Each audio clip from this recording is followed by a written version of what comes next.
Just like with chart patterns, as long as technical indicators are in agreement with concepts of fibs, they can add additional validity to fib levels most of the time. That means an indicator identifies a fib level or zone as being a potential area where price is likely to reverse, congest, or stall.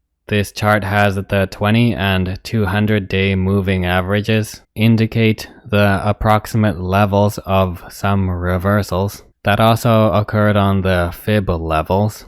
The moving averages also marked the same area as the 0.236 level near the end of 2017, where price stalled instead of reversing. Remember, stalled or congested price is another characteristic of price behavior on a fib level. I just used moving averages as an example because they are among the most common technical indicators, if not the most common. Similar to chart patterns, you may choose to use some other technical indicator of your choice, or you may not use them at all. They are complementary and not necessary. A general rule is to avoid using too many indicators, especially ones like the moving average, because they can cause a lot of clutter on already crammed charts. This is especially true when combining two fibs, like the Lockheed Martin chart example. As you can see, the chart becomes even more cluttered with just two indicators added.